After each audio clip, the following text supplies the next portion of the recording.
Olá, bem-vindos a este guia completo sobre o protocolo do Orderly. Se a ideia é dominar a função que, no fundo, mantém a ordem numa instituição, então chegaram ao sítio certo. Vamos a isso. É uma boa pergunta para começar, não é? Em ambientes de alta tensão, onde as regras são basicamente a única coisa que impede o colapso total, a resposta é simples, o Orderly. E esta função, olhem, é muito mais do que andar a patrulhar corredores. É ser a base da estabilidade. Antes de se começar a decorar regras, é mesmo crucial perceber o porquê de tudo isto, o propósito da missão. E como vamos ver, ser um Orderly é um ato de equilíbrio muito delicado. As responsabilidades de um Orderly dividem-se essencialmente entre cuidado e controlo. É preciso ser um cuidador e, ao mesmo tempo, um executor. De um lado, dá-se comida, água, medicação. Do outro, aplicam-se punições quando tem de ser. A chave de tudo isto é manter o ambiente seguro para toda a gente, equilibrando sempre estas duas frentes. Ok, agora vamos diretos ao assunto. Como é que se mantém a ordem na prática? O protocolo não é uma lista de sugestões, atenção, é uma estrutura muito clara para lidar com todo o tipo de má conduta. Garante que as respostas são sempre consistentes e justas. O sistema de punições tem basicamente dois níveis. Para as coisas mais pequenas, um empurrão, assédio, alguém que se recusa a obedecer, a ferramenta principal é o isolamento. É uma medida temporária para acalmar os ânimos. Agora, para crimes a sério, como um homicídio ou uma tentativa de fuga, a resposta é muito mais pesada. Uma sentença formal de segurança máxima, a famosa MS. Reparem bem na lógica desta tabela. A coisa escala. A gravidade da punição aumenta com a gravidade da ofensa. Faz todo sentido. Um homicídio só com os punhos, 10 minutos. Se já for com uma arma contundente, só para 20. Uma arma branca, 30 minutos. E para um homicídio em massa, a sentença dispara para 60 minutos. O protocolo é super específico, deixa muito pouca margem para interpretações. E atenção a este ponto que é absolutamente crucial. A punição nunca acontece às escuras. O protocolo exige transparência total.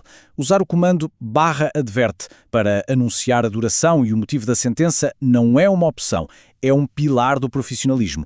Garante que toda a gente, mas mesmo toda a gente, percebe o que está a acontecer e porquê. Claro, as regras não servem de muito se não houver como as aplicar, não é? Por isso é que um Orderly tem um conjunto de ferramentas padrão, e cada uma delas tem um propósito tático muito específico, pensado não para a agressão, mas sim para o controlo e para acalmar as situações. Cada ferramenta tem o seu momento certo. As algemas são para controle temporário, seja para levar um paciente para o isolamento ou para o impedir de usar algo ilegal. O taser é ferramenta para desescalar, para parar um ataque ou uma fuga iminente. O escudo anti-motim é vital em situações de proximidade com vários pacientes agressivos. E o detector de metais? Bem, essa é a ferramenta proativa, para encontrar problemas antes mesmo deles acontecerem. E isto aqui é um exemplo perfeito de um detalhe importante do roleplay sério, o SRP. Ao usar o taser, anunciar taser, taser, taser em voz alta não é só para fazer estilo. Faz parte do protocolo, adiciona autenticidade e segue as regras de um roleplay imersivo. É um sinal de profissionalismo.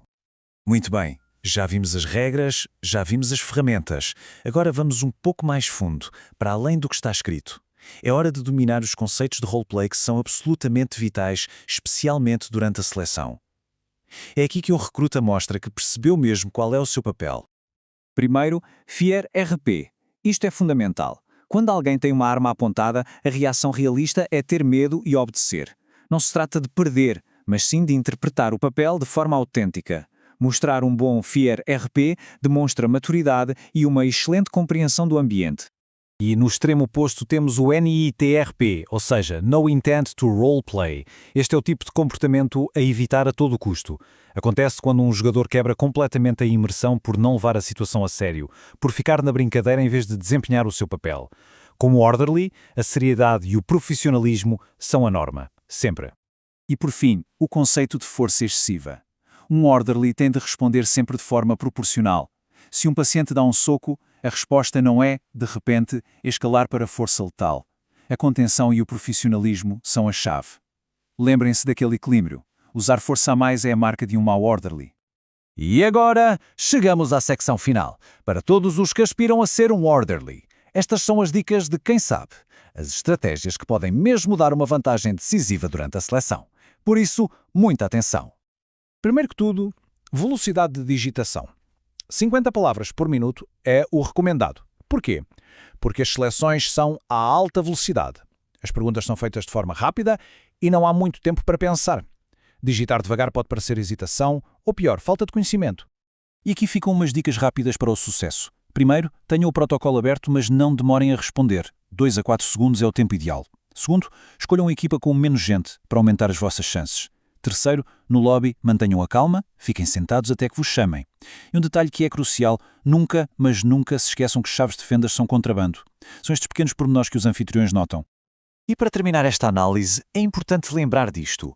O protocolo não foi feito para ser punitivo só por ser. É uma ferramenta, e muito bem pensada, para criar um ambiente de roleplay que seja justo, equilibrado e profissional. Um ambiente onde a ordem pode ser mantida de forma consistente. E assim, a pergunta final fica no ar. Conhecer as regras é uma coisa. Estar pronto para as aplicar com justiça e profissionalismo, isso é o que define, de verdade, um orderly. O guia está aqui. A aplicação? Bem, essa parte depende de cada um.